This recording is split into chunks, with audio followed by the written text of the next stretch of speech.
여러분, 그 유명한 속담 원수는 외나무 다리에서 만난다 라는 말 아시죠?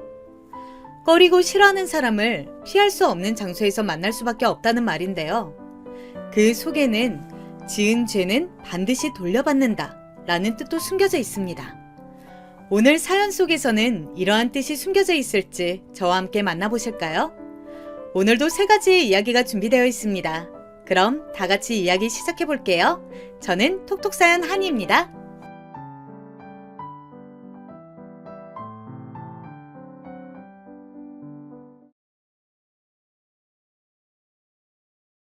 안녕하세요. 저는 사회생활과 집안살림, 2마리 토끼 모두 욕심내며 살고 있는 중년 여성이에요. 제가 평소에 유튜브 보는 걸 정말 좋아하는데 그 중에서 가장 시간을 많이 쏟는 건 역시나 톡톡사연이에요. 한 편씩 틀어놓는 게 마치 하루 일과처럼 되어버렸네요. 그리고 저는 유튜브를 통해서 그날 우리나라 곳곳에 일어나는 소식을 접하기도 해요. 옛날과는 다르게 출생률 절벽으로 아기의 울음소리를 듣기 어려워졌음에도 불구하고 오히려 옛날 그때에는 잘 접하기 어려웠던 아이들 관련해 부정적인 뉴스들이 많이 올라오는 것 같더라고요. 다들 공감하실 거예요. 저는 자식 둔 엄마라서 그런지 이런 아이들 관련해서 이런저런 안 좋은 뉴스들을 접하고 나면 심경이 착잡합니다. 이 사회에 큰 이바지나 하지는 못하더라도 민폐는 끼치지 않는 인물로 키워내야지 하는 다짐을 때마다 하고 있네요. 제가 이런 이야기를 하는 이유는 말이죠. 제법 파란만장한 어린 시절을 보낸 당사자가 다름 아닌 저이기 때문이에요. 제 나이 7살에 저를 낳고 길러주신 친부모님께서는 이혼을 하셨습니다. 당신이 데려가서 키워. 나보고 애 못 본다, 육아에 소질 없다. 이러면서 맨날 불평불만 터뜨렸던 거 당신 아니야? 그러니까 당신이 애 데리고 가서 키우라고. 왜 딸내미를 내가 키워야 되는데? 당연히 딸은 아빠가 아니라 엄마가 키워야 하는 거 아니야? 나는 내가 키우게 될 거라고 생각해 본 적 없어. 이혼하면 무조건 당신이 키울 거라고 생각했지. 그리고 아직 학교도 들어가지 않았던 그 어린 자식을 사이에 두고 두 분께서는 첨예한 대립을 이어나가셨어요. 서로 키우고 싶다면서 양육권을 주장한 것이 아니라 오히려 서로 키우기 싫다면서 짐을 떠안기 싫으셔서 난리도 아니었습니다. 흔히 미운 나이 7살이라고 하지 않나요? 머리 커졌다고 떼쓰고 말썽 피우고 한창 그럴 나이이죠. 그래서 제 동네 친구들은 하나같이 그때 장난꾸러기들이었어요. 제가 그 시절에 항상 했던 생각이 있었는데 바로 말썽 부려서 부모님께 혼나는 그 친구들의 모습이 부럽다는 것이었습니다. 저는 부모님의 관심과 애정이 늘 고픈 아이였어요. 어린아이의 세상이 크면 얼마나 크겠나요? 오직 자기를 낳아주고 길러준 부모만이 자기 세상의 전부이잖아요. 그런데 두 분 다 저를 원하지 않으셨으니 어렸을 때부터 저의 상실감과 무력감은 커다랬죠. 부모님께서는 극심한 성격 차이로 인해 끝내 이혼까지 가신 경우였지만 제가 생각하기에 두 분의 공통점이 있었다면 그건 바로 이 세상에서 그 무엇보다 중요한 건 자기 자신이라고 생각하시는 분들이었다는 거예요. 심지어 친자식마저도 우선순위에 두지 않으셨죠. 그래서 저는 나중에 결혼해서 아이를 가졌을 때 반드시 자식의 곁에 있어주는 부모가 되겠다고 굳게 다짐을 했었네요. 저는 큰고모, 외할머니, 외삼촌, 그리고 다시 큰고모 댁을 전전하며 초등학교 재학 내내 전학만 4번을 다녔습니다. 제가 이혼가정 아이라는 것, 부모님과 살지 않는다는 것, 이런 것들을 아무렇지 않게 반 친구 앞에서 나불거리셨던 중학교 때 담임선생님, 지금 잘 살고 계신지 모르겠네요. 그 배려심 없는 행동으로 인해 저는 너무 힘든 학교 생활을 보냈었죠. 내일하고 모레는 출석번호 20번부터 맨 뒷번호까지 학부모 상담 있는 거 알지? 다들 집에 가면 부모님께 말씀 한 번씩 더 드리고. 아, 수연이는 해당 사항 없겠구나. 바쁘신 고모 집에서 얹혀 살지? 담임선생님께서 외치시는 것에 맞춰서 반 친구들이 키득거리며 제 쪽을 다 쳐다봤었어요. 저는 너무 창피하고 수치스러워서 고개를 숙이고 있었고요. 한참 후에 고개를 슬쩍 들었는데 문득 시선이 느껴져서 그 방향을 봤더니 반에서뿐만 아니라 학교 전체에서도 소위 잘 나가는 애로 꼽히는 여자애가 저를 빤히 보고 있었습니다. 손으로 턱을 개고 눈빛을 반짝이면서 저를 쳐다보는 모습에 왠지 모르게 소름이 쫙 돋아서 저는 황급히 그 시선을 피했었죠. 그 친구의 이름은 박성이었습니다. 성희는 외모에 관심이 많은 친구였고 교실 뒤편에 달린 거울은 그래서 성희와 그 일당들이 늘 독차지하고 있었습니다. 자연스레 저 같은 소심하고 소외된 아이는 쉬는 시간에 뒷문으로 오가는 것도 하지 못했죠. 뒷문은 늘 그들의 영역이었으니까요. 본능적으로 성희의 눈에 띄지 않으려고 저는 그렇게 지냈었어요. 하지만 눈이 마주쳤던 그때가 무언가 기점이었던 것 같습니다. 그쪽에서 저에게 먼저 다가오기 시작했으니까 말이죠. 수연아, 안녕? 내가 궁금한 게 있는데, 너는 부모님하고도 안 살고 고모집에 얹혀 산다면서 왜 가방은 좋은 거 하고 다녀? 그리고 너 은근히 매점에서 자주 보이더라? 용돈 많이 받나 봐? 고모가 부자이셔? 아, 아니, 부자는 아니시고 그냥 부모님이 때마다 돈 보내주시는 걸로 알아. 그렇게 얼핏 들었거든. 그러던 어느 날 쉬는 시간이 되자마자 성희가 제자리로 와서 갑자기 저에게 어깨동무하면서 말을 걸어왔어요. 그때 심장이 얼마나 쿵쿵 뛰었는지 몰라요. 엉겁결에 무심코 그런 대답을 하고만 저는 성희와 그 일당의 눈치를 살폈습니다. 어느새 그 무리가 제 자리 주변에 다 와 있더라고요. 수연아, 내가 너한테 아주 유익한 효도 방법을 알려주려고 하는데 어때? 들어줄 수 있지? 효도 방법이라고? 그게 무슨 소리야? 네 부모님 입장에서 생각해봐. 자기 자식이 학교에서 어떻게 지내면 가장 좋아하실까? 네가 어떻게 학교 생활을 해야 부모님이 좋아하실지 생각해 본 적 있어? 고모를 안심시켜 드릴 수 있는 최고의 방법인데. 그런 게 있어? 그게 대체 뭔데? 뭐겠어. 당연히 친구를 많이 사귀는 거지. 학교에서 친구들 잘 사귀고 잘 지내는 것보다 큰 효도는 없어. 그게 우리 나이의 학생들이 어른들의 걱정을 덜어드리는 방법이야. 수연이 너는 친구가 하나도 없어서 몰랐구나? 너 초등학교 때도 친구 하나도 없이 왕따였다면서. 너무 불쌍하다. 이제 우리가 친구 해줄게. 그때 저는 뭣도 모르는 아이였고 많이 소심했기 때문에 그저 웃으면서 고개를 끄덕여 버렸습니다. 그것이 지옥길의 신호였어요. 저는 친구비라는 명목으로 모든 용돈을 성희에게 상납해야만 했습니다. 친구해주는 비용이라고 그랬어요. 너 같은 찌질이랑 맨입으로 친구 못 해주는 거 너 스스로도 이해하지? 그러니까 꼬박꼬박 친구비 내야 할 거야. 왕따 당하기 싫으면. 알았어? 저는 성희가 무서워서 거스르지 못했고 쉬는 시간마다 그 무리와 함께 있으면서 방청객처럼 웃는 역할을 해야만 했어요. 죽도록 괴로웠지만 2학년으로 올라갈 때만을 기다리며 버텼습니다. 하지만 제 바람과는 달리 2학년 때 바로 옆반이 된 성희는 제 반 친구들에게 소문을 다 퍼뜨려 놓았어요. 제가 공고에 다니는 오빠들 여럿을 한꺼번에 만나고 다니는 문란한 애라고 그런 추잡한 소문을 말이에요. 말도 안 되는 내용이었지만 힘 있는 자의 선동이란 무섭더라고요. 모두가 저를 기피했습니다. 닿으면 안 되는 병균처럼요. 크게 좌절한 저는 성희에게 친구비라는 걸 주지 않기 시작했어요. 용돈이 끊겼다는 핑계였죠. 그랬더니 어느 날 수업이 마치자마자 성희는 자기 패거리와 합세해서 저를 화장실로 끌고 갔습니다. 청소단번들이 질질 끌려온 저를 보았지만 다들 모른 척했어요.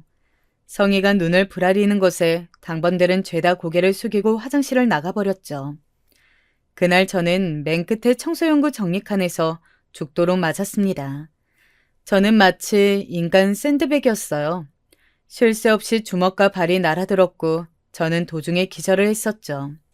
사람이 맞다가 정신을 잃으면 그건 엄청난 상황이잖아요. 이건 진짜 크게 잘못될 수도 있는 거잖아요. 그런데 성인은 정말 악랄했습니다. 양동이에다가 물을 받아서 그걸 저한테 뿌렸어요. 차가운 물에 제가 억지로 눈이 떠졌는데 그러자마자 보인 건 소름 끼치게 무서운 표정으로 깔깔 웃는 성희의 모습과 이런 과한 상황에 겁에 질렸음에도 티를 안 내려고 애쓰는 나머지 패거리들의 모습이었습니다. 너 다음에 또 기어오르면 그때는 진짜 네 제삿날이 되는 거야? 수연아, 나는 친구끼리 그러기 싫어. 우리 친구잖아. 그치?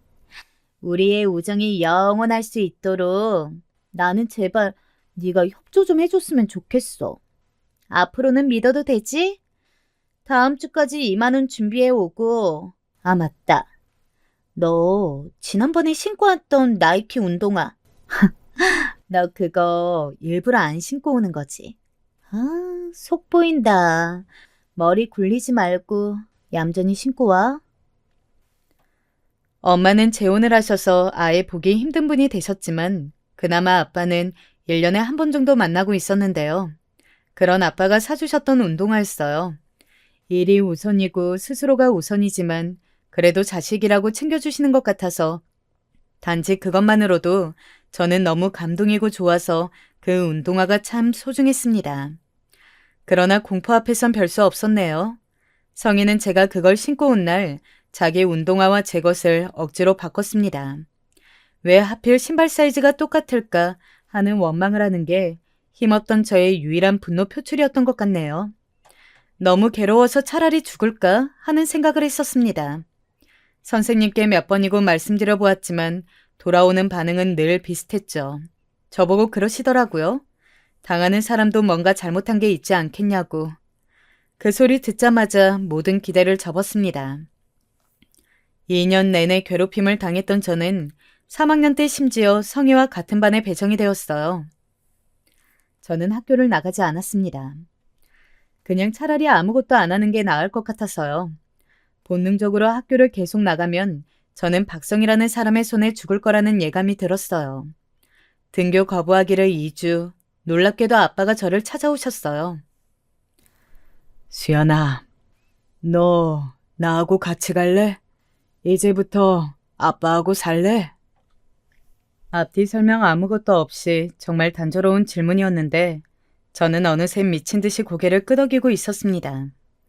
저는 그렇게 그 지역을 아예 벗어나 전학을 갈 수 있었고 새로운 곳에서 조용히 중학교 생활을 마무리한 뒤 고등학교 때는 제법 친한 친구 2어 정도 사귀면서 지냈어요. 억지로 성희에게 받았던 그 악랄한 괴롭힘을 잊으려고 다른 생각을 많이 하면서 살았었죠.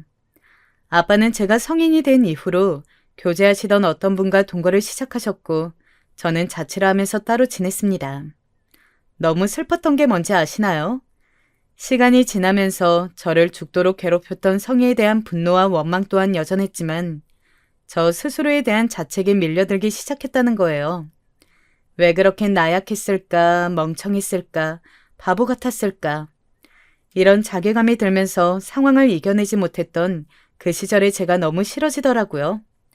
이렇게 모난 면모를 안고 있는 저를 진심으로 사랑해줄 사람은 이 세상에 없을 거라고 생각하면서 저는 저에게 다가오는 인연들을 향해 고슴도치처럼 가시를 세우기도 했습니다.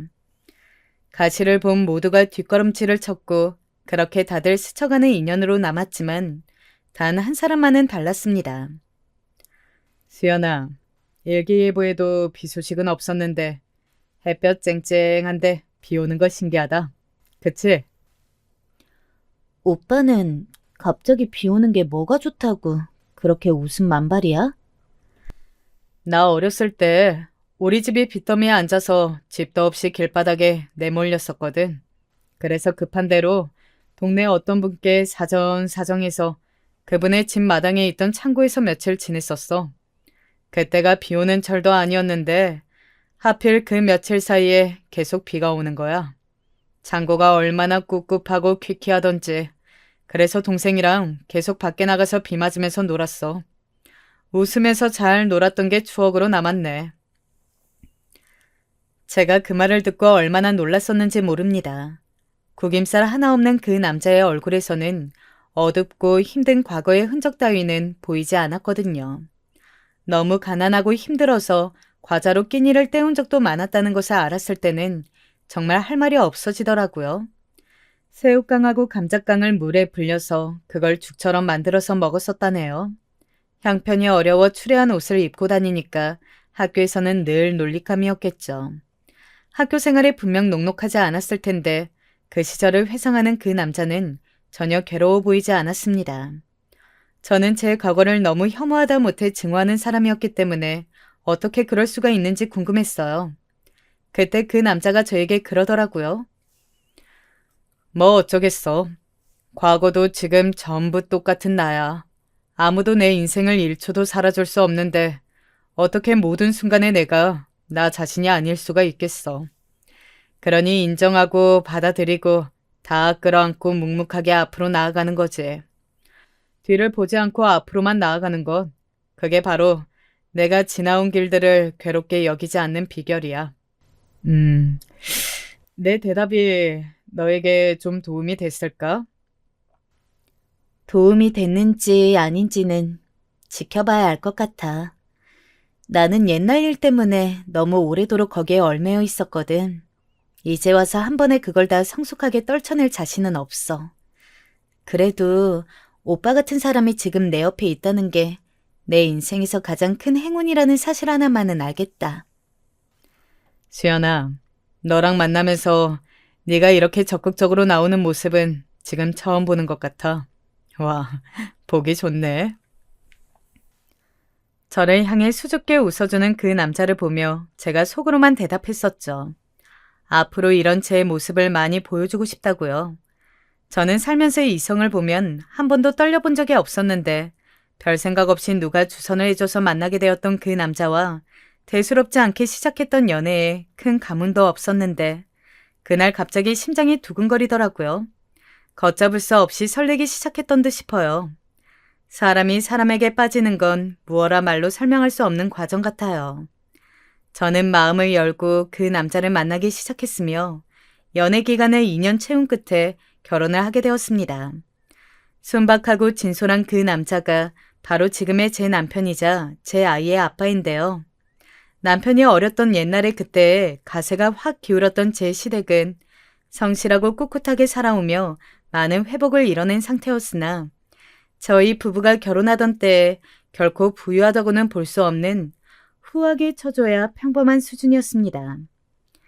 참고로 남편의 남동생은 일찍 고등학교 동창하고 결혼을 해서 멀리 지방에서 내려가 살고 있었고요. 시아버지께서는 인쇄소에서 일을 하고 계셨으며 시어머니께서는 대학교의 학생 식당에서 근무를 하고 계셨답니다. 아빠께서는 사실 제 결혼을 처음에는 반대하셨어요. 너무 기우는 집안은 못마땅하시다는 거였죠. 연애하고 결혼은 달라. 알콩달콩 즐겁게 연애까지는 했겠지만 딱 거기까지야. 결혼은 네 수준을 한층 더 높여줄 수 있는 남자하고 해서 봄나게 살아야 맞는 거야. 네가 고생할까봐 이 아빠는 그것부터 걱정이구나. 혹여 수더분하고 욕심 없는 척 가면을 써놓고 실상은 네 재산만을 노리는 놈팡이인 것은 아닐지. 지금 만나시는 분하고 결혼 안 하시는 이유 돈 때문인 거 알고 있어요. 그분이 아빠를 사랑으로 보고 계신 게 아니라 재산으로만 보고 계시는 걸까봐 사랑에 대한 확신이 없으시니까 그런 거겠죠. 근데요, 아빠. 저는 달라요. 아빠처럼 결혼에 실수하지도 사람을 못 믿지도 않아요. 하지만 제 완강한 앞에서 아빠는 대꾸를 하지 못하시더니 결국에는 백기를 드셨죠. 그리고 저는 이 결정을 적어도 지금까지는 단 한 번도 후회해 본 적이 없었네요. 제가 비록 따뜻하고 정 많은 친부모님 복을 타고나지는 못하였으나 시부모님 복이 있는 사람이더라고요. 시어머니께서는 늘 저를 분에 넘치는 며느리, 과분한 며느리 이렇게 봐주셨지만 사실은 저야말로 분에 너무나도 넘치는 시댁을 얻은 사람이라고 생각했습니다. 아이까지 낳고 알콩달콩 잘 사는 저의 모습에 아빠는 완전히 인정하게 되셨죠. 제가 정말 행복한 결혼을 했다는 걸 말이에요. 일에 파묻혀 살아오신 아빠는 재산 관리 능력 또한 탁월하셨는데 바로 이 시기에 저에게 많은 재산을 미리 물려주셨습니다. 이렇게 큰 재산을 저한테 이렇게 다 주실 줄은 몰랐어요. 감사해요, 아빠. 화목한 가정에서 앞으로도 살아갈게요. 결혼한 이후로 남편은 이직을 했어요. 원래 다녔던 곳이 사실 더 좋은 곳이었고 전망도 밝았고 여러모로 괜찮았지만 일 먼저 나고 사람 난 게 아니라 사람이 항상 우선이잖아요. 아무리 괜찮은 곳이더라도 사람이 안 괜찮으면 그건 안 되는 것이더라고요. 새로 남편의 부서로 온 상사가 아주 미친 사람이었어요. 남편이 스트레스를 꽤 받았죠. 그래서 집에서 가깝고 돈을 훨씬 적게 벌지언정 업무 강도가 낮은 곳으로 남편은 이직했습니다. 제가 그러라고 적극 추천해줬고요.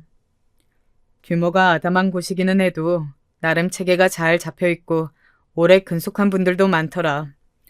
원래 낡은 선풍기만 달달 돌아가는 곳에서 일을 했었는데 지금은 이렇게 번듯한 빌딩에 사무실에 입주해서 일을 한다고 이것에 자부심을 느끼시는 분들도 많은 것 같았어. 회사와 같이 커왔다는 자부심이 애사심인가 봐. 아무튼 출근해서 한 주 일을 해보니까 사내 분위기는 괜찮다는 거지? 근데 여보, 거기는 사장이 직접 일을 나오기는 해? 직원들한테 다 맡겨놓는 것 같다고 그랬잖아. 어때? 나오시기는 하는데 그냥 중요한 결제 서류만 보시는 정도 같아. 근데 들어보니까 그러실 만은 하더라. 사장님 나이는 많으시지만 결혼한 지는 이제 10년도 안 되셔서 아이들이 아직 어리다고 하더라고. 이제 초등학교 다니고 있다는데 얼마나 아이들하고 시간을 함께 보내주고 싶으시겠어. 그래서 이해가 가더라. 정말? 맨 땅에 헤딩으로 회사 시작하신 분이라고 하더니 일 때문에 열정을 다 바치시느라 결혼을 늦게 하셨구나. 내가 얼핏 들은 건데 사모님 되시는 분이 당신이랑 나이가 거의 또래인 것 같더라. 그걸 듣고 제가 놀라서 입을 벌렸었죠. 그렇다면 남편이 다니는 회사 사장님께서는 어린 짐작으로 잡아도 15살 정도 차이 나는 분과 결혼을 하신 거였으니까요. 사람이 참 이런 생각을 하면 안 되는 건데 저도 모르게 머릿속으로 사모님 참 대단한 분이시네 이랬던 것 같아요. 그 정도 나이 차이 솔직히 쉽게 극복해지는 거 아니니까요. 돈 때문일 거라는 속물적인 짐작까지는 맹세코 하지 않았습니다. 저는 이 사장님 부부와 제가 상상도 못한 접점을 지니고 있을 줄 전혀 몰랐고요. 남편이 그 회사에 재직한 지 3개월여가 흘렀을 때였어요. 사장님이 다음 주나 언제 한번 날 잡아서 부부 동반으로 스크린 골프도 치고 경치 좋은 음식 잘 나오는 식당 가서 식사하는 거 어떻겠냐고. 사실상 공지로 오나 하시던데 당신은 이런 거 별로지? 그래? 확실히 작은 데로 가니까 이런 점이 있구나. 내가 회사 문화 같은 건 잘 모르는 사람이지만 요즘 부부 동반으로 모이는 회사는 거의 없다는 것 같던데. 나도 좀 놀랐어. 근데 다른 분들께 여쭤보니까 종종 이렇게 해왔다고 하더라고. 절대 자주는 아니라던데 하필 지금이 딱 이럴 시기인가 봐. 당신은 워낙 시끄러운 자리 같은 거 안 좋아하니까 어차피 참석할 생각은 없었고 그냥 이런 게 있다고 얘기나 한 거였어. 에이, 아니야. 여보, 우리 그냥 거기 같이 가자. 솔직히 그런 자리 안 좋아하는 건 맞는데 여보 말 맞다나 이런 게 자주 있을 것 같지도 않고 나도 내조의 여왕 흉내나 한번 내보고 싶어서. 제가 잠깐이나마 엄청 고심을 한 끝에 내린 결정이었는데 남편이 은근히 반색을 하더라고요. 그래서 간다고 하기를 잘했다 싶었네요. 저는 타고난 성정이 그렇기 때문인 것인지 왁자지껄한 공간을 별로 안 좋아합니다. 험난했던 학창시절을 보냈던 탓인지 같은 여자들끼리 여럿이 있는 것도 별로 선호하지 않고요. 여자들끼리 있을 때 그 안의 공기가 예전 그때를 떠올리게 해서 싫거든요. 여자애들 몇몇을 늘 자기 시녀처럼 부리고 다녔던 성희의 모습, 그 뿌리가 여태 저에게 박혀있는 셈이었죠. 저에게는 너무나도 완벽한 남편, 고마운 시댁 식구들, 최고로 사랑하는 딸아이, 그리고 세월이 흐를수록 진심으로 가까워지고 있는 아빠까지. 제 인생은 어찌 보면 회복이었습니다. 더할 나위가 없었죠. 가슴 아픈 오점이라면 성희가 잔인하게 내놨던 상처 정도였을 거예요. 그리고 저는 그 장본인을 전혀 생각지도 못한 곳에서 마주하게 되었습니다. 어디서 어떻게 살고 있을까? 솔직히 한 번도 안 궁금해했다면 거짓말이에요. 다만 제가 성희를 떠올리는 것 자체가 저에게 손해인 것 같아서 그런 상념마저 누를 때가 많았던 것이죠. 어쩌다 보니 일정의 첫 번째가 점심 식사가 되어서 도착하게 된 풍경 좋은 경기도의 어느 유명한 삼계탕 전문점 앞마당이었습니다. 진입하자마자 운전대를 잡은 남편이 그러더라고요. 사장님이시다. 이제 막 도착해서 내리시나 보네. 옆에는 사모님이시고 우리 주차 바로 하고 인사드리면 되겠다. 와, 사장님은 내가 어떻게 생기신지 알고 있는데 조수석에서 내리신 저분이 바로 사모님이시구나. 처음 뵙네. 그러게 정말 내 또래이신 것 같은데. 어라? 이상하게 왜 인상이 낯설지가 않지? 왜? 누구 닮은 연예인이라도 떠오르나 봐? 당신 어제 보니까 유튜브로 옛날 드라마 시청하고 있던데 혹시 어제 본 옛날 배우라도 생각난 거야? 남편이 가볍게 장난스럽게 그냥 던진 말이었어요. 그런데 저는 그 옛날이라는 단어를 딱 듣자마자 뇌리에 강력한 깨달음이 꽂혔습니다. 제가 결코 잊을래야 잊을 수가 없는 아픈 기억 속 그 인물과 저 사모님이란 분이 너무나도 닮아 있다는 걸 알게 되었죠. 그때까지만 해도 설마 하는 마음이 더 컸어요. 사장님 내외가 예상외로 곧장 식당 안으로 들어가시는 바람에 즉각 확인할 수 없었기에 더욱 그랬고요. 저는 옛날에 저에게 악몽을 선사해 주었던 인물을 간만에 너무나도 석연히 떠올렸다는 것만으로도 기분이 확 가라앉았고 식당 안에 들어서면서 남편에게는 잠시 화장실에 들렀다가 자리로 가겠다고 했습니다. 들끓는 마음을 정비하고 나서 자리로 가고 싶더라고요. 그런데 이게 웬일인가요?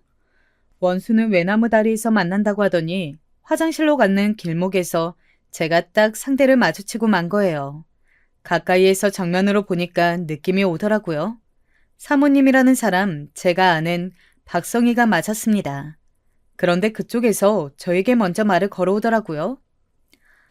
저 혹시 감원중학교 나온 김수연? 내가 그 학교를 다니긴 했지만 나왔다고 할 수는 없지. 왜냐하면 졸업 전에 전학을 갔으니까. 바로 누구시 덕분에 말이야. 오랜만이다, 박성희. 와, 너 진짜 김수연이야? 긴가민가 했는데 맞구나. 대박이다. 너 완전히 용됐네? 맨날 눈치만 발발거리면서 보고 다니더니 이제는 제법 그럴싸한 옷에 가방을 다 들고 다니잖아? 세월이란 참 대단해. 사람을 이렇게 바꿔놓네? 야, 만나서 반갑다. 나한테 먼저 아는 척하고 반갑다 그러고. 너 정말 당당하다. 아니, 진짜 미치게 뻔뻔하다. 나는 기억하면서 나에게 했던 짓은 기억 안 나나 봐. 너 여기 일행하고 온 거라면 내가 당장 그 일행에게 가서 네 과거를 폭로하고 싶은 심정이야. 뭐라고? 폭로? 웃기고 있네. 야, 너 여기 밥 처먹으러 온 거 아니야? 그럼 그냥 조용히 밥이나 처먹고 가. 쓸데없는 짓 하지 말고. 성희는 깜짝 놀란 표정으로 입가를 떨더니 후다닥 자리를 피했습니다. 저는 혼자 남겨져서 가만히 주먹을 꽉 쥐고 있었죠. 예나 지금이나 너무 한결같은 성희의 모습에 저는 오묘한 심정이 되었던 것 같아요.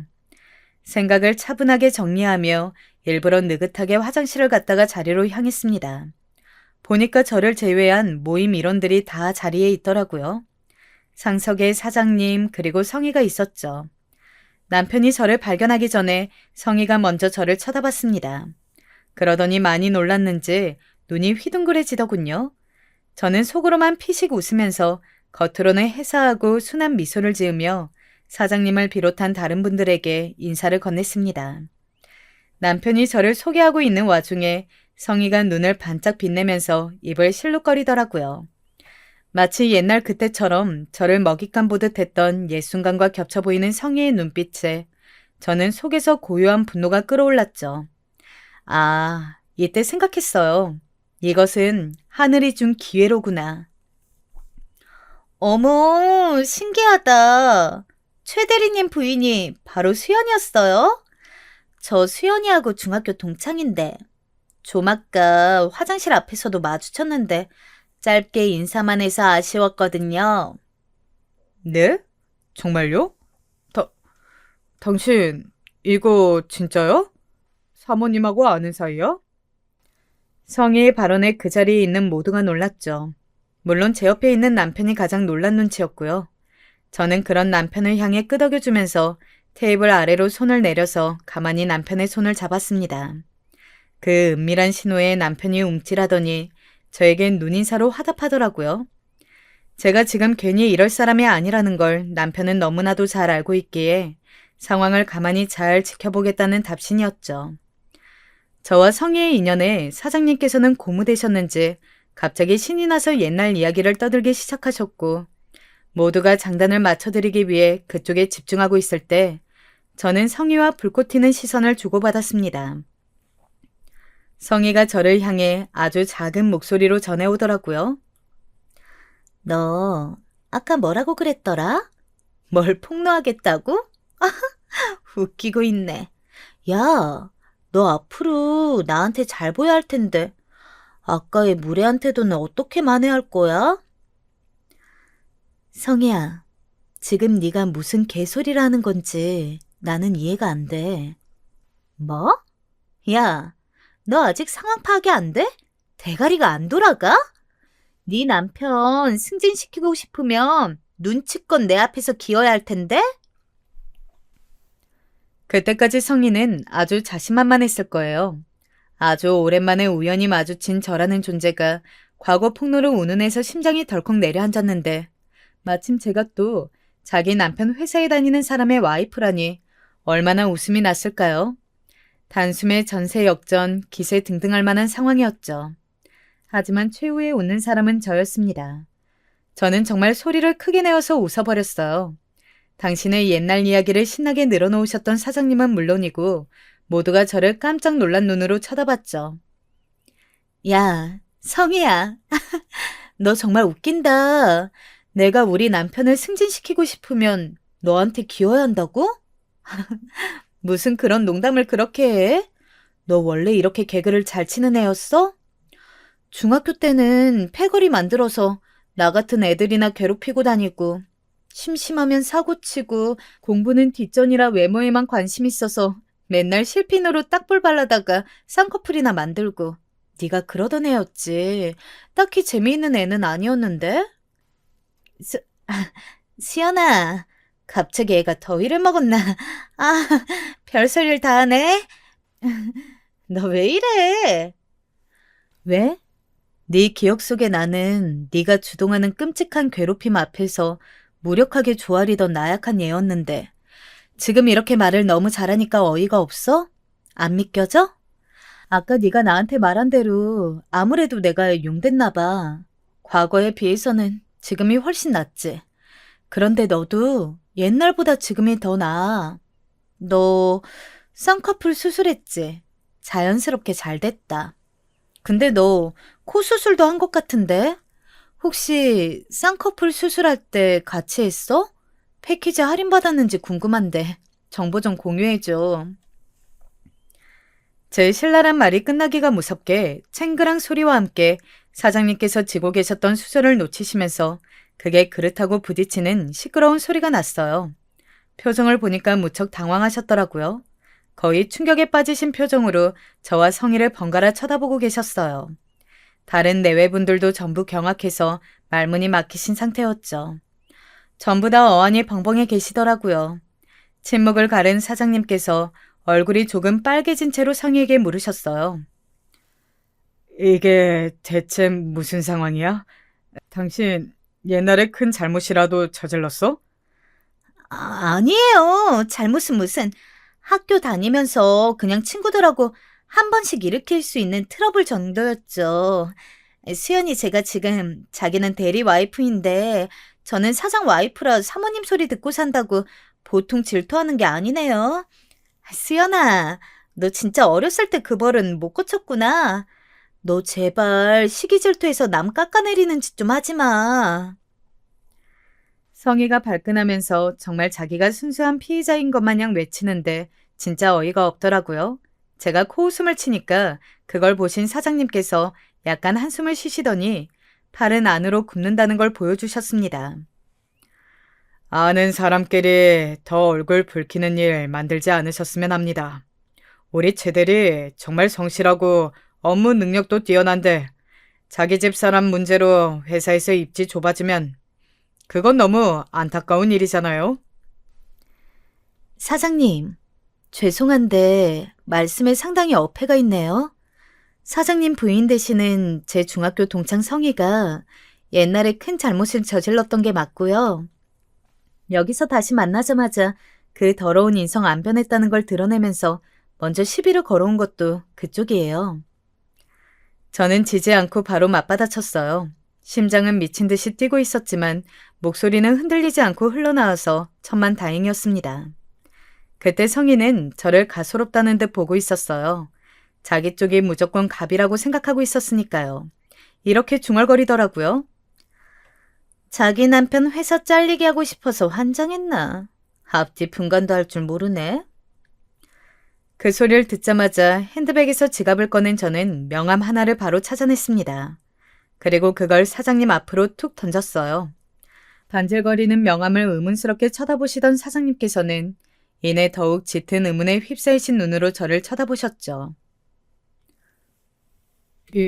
이건 제가 잘 아는 공인중개사 사장님 명함인데 저하고 막연하게 아는 이분의 명함을 어떻게 갖고 계시는지. 지금 빌딩에 들어오실 때도 거기 사장님 통해서 소개받고 들어오셨잖아요. 다 알아요. 그걸 최대리 와이프가 어떻게 하십니까? 아니, 애초에 여기 사장님은 일반적인 부동산 거래는 거의 안 하시는 분이라서 최대리 와이프 같은 분이 명함을 가지고 계실 리가 없는데. 사장님, 모르시겠어요? 저의 대리인을 통해서 계약을 진행하셨다지만 그래도 제 인적사항은 확인하셨으니까 아실 텐데요. 빌딩 소유주 젊은 여자라는 거 알고 계셨죠? 잠깐만, 설마 그럼 최대리 와이프가 내가 최고로 잘 보여하는 바로 그 건물주? 혼비백산에서 외치신 사장님께서는 제가 미약하게 끄덕이는 것을 보시더니 그 즉시 자리에서 기립하셨습니다.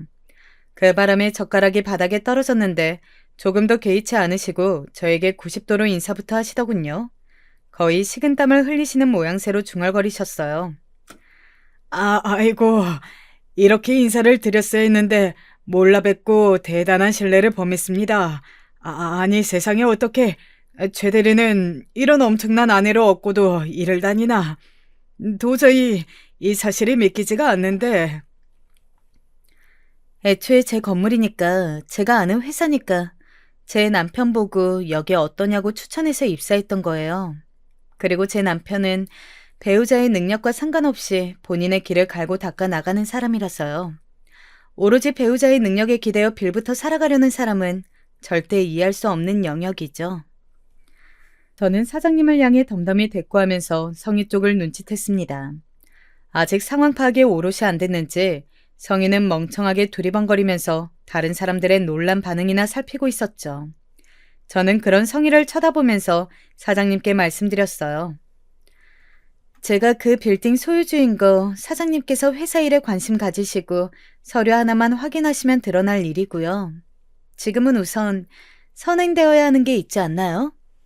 사장님, 제가 성희에게 이 자리에서 사과를 받아야 한다는 것에 대해 어떻게 생각하세요? 당연히 찬성입니다. 네, 되고 말고요. 당신 아직도 엉덩이 붙이고 앉아 있었어? 지금 제정신이야? 벌떡 일어나서 이분께 사죄 인사부터 올려. 사장님께서는 순식간에 목에 핏대까지 세우시며 외치셨고 깜짝 놀란 성희가 거의 반사적으로 자리에서 일어났어요. 그랬다가 울컥했는지 금세 눈시울을 붉히더군요. 이건 진짜 말도 안 돼. 어떻게 이런 일이 다 있어? 건물주가 젊은 여자라고만 알고 있었는데, 정말 부러운 여자라고 속으로 그렇게나 생각했었는데, 그게 너였다고? 왜 세상은 나를 이렇게 힘들게 하는 거야? 당신, 헛소리 늘어놓지 말고 얼른 무조건 잘못했다고 빌기나 해. 뭐라고요? 여보, 지금 모두가 보는 앞에서 나를 이렇게 망신줘야 꼭 그 속이 편히 풀리겠어요? 항상 왜 이렇게 사람이 권위적이고 제멋대로예요? 시끄러워. 이분이 지금 건물주라고 하시잖아. 당신 지금 상황 파악이 안 되는 거야? 저한테 했던 그 말 자기 남편에게 고스란히 돌려받은 성희의 귀가 새빨개졌습니다. 양손 주먹을 불끈 쥐고 몸을 덜덜 떠는 채로 성희는 저를 향해 어렵사리 입을 떼었죠. 미안해. 내가 잘못했어. 수연아, 정말 진심이야. 뭘 잘못했는데? 뭐가 미안한데? 앞뒤 잘라먹고 얘기하니까 전혀 못 알아듣겠는데? 중학교 때 너 괴롭혔던 거, 왕따 시키고 못 살게 굴었던 거, 정말 미안해. 인정하는 거야? 네가 얼마나 악독하고 끔찍한 괴물이었는지를? 솔직히 난 너 같은 건 애를 낳아서 키우면 안 된다고 생각해. 괴물은 결국 괴물을 길러낼 테니까. 저는 남편을 향해 눈짓했고 저희 부부는 거의 동시에서 자리에서 일어났습니다. 사장님께서 무척 애처롭고 다급하게 쳐다보고 계셨는데 그에 반해서 성희는 엄청 긴장한 표정이었어요. 살다 살다 박성희의 저런 얼굴을 다 보게 되다니 신기하면서도 왠지 후련했네요. 네가 뭐라고 하든 다 받아줄게. 다 내 잘못이니까. 그러니까 제발 내 사과만 좀 받아주면 안 될까? 수연아, 그렇게 해줄 거지? 너는 옛날부터 정말 심성이 여리고 착한 애였잖아. 성희야, 내가 살면서 생각이라는 걸 좀 해봤는데 바로 그랬기 때문에 내가 너 같은 것들의 표적이 된 건 아니었나 싶더라. 심성 여리고 착한 거? 나 이제 별로 하고 싶지가 않아. 허리 꼿꼿하고 무릎 반듯한 사과 따위 진심도 안 느껴지는데 이걸 받아주면 그야말로 나는 호구가 되는 것 같고. 아무튼 내키지 않네. 제 말이 떨어지기가 무섭게 사장님께서 성희에게 눈총을 쏘아대셨어요.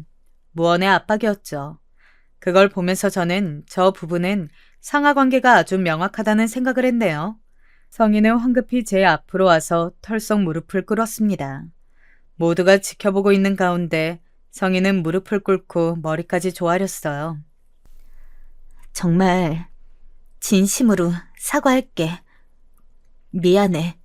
지난 내 과거의 잘못들 반성하고 있어. 용서해줘. 사과 잘 봤어. 그럼 난 이만 가볼게. 남편하고 얼른 다른 거 먹으러 가고 싶거든. 그래? 그럼 내 사과는 받아주는 거야? 그런 거지. 내가 미쳤니? 그럴 리가 없잖아. 뭐야? 그럼 대체 사과는 왜 시킨 거야? 받아줄 것도 아니면서. 너 지금 인생 잘 나간다고 나를 이렇게 무참히 짓밟는 거야? 뭐야? 왜 이러는 건데? 흥분하지 마. 고작 이런 거에 이유를 붙여야 하는 바로 그 이유를 나는 모르겠어. 너는 나 죽도록 괴롭힐 때 매번 거창한 이유와 사명감을 가지고 그랬었니? 아니잖아. 그냥 네 잔인한 본성을 따른 재미 때문이었잖아. 지금의 나도 마찬가지라고 생각해. 그럼 이해되지? 저는 완벽하게 넋이 나가버린 성희의 얼굴을 보며 승리의 미소를 지은 뒤 남편과 함께 그곳을 벗어났습니다. 차를 타고 다른 식당으로 향하면서 남편에게 이런저런 옛날 이야기를 다 해주었어요. 제가 스스로 성희와의 재회 상황을 정리할 수 있도록 나서지 않고 잠자코 있어준 남편에게 고마웠습니다. 남편은 금세 제 의도를 그 상황에서 읽었던 것이었죠. 이런 남자를 만나 가정을 꾸린 것에 또 한 번 하늘에 감사했네요.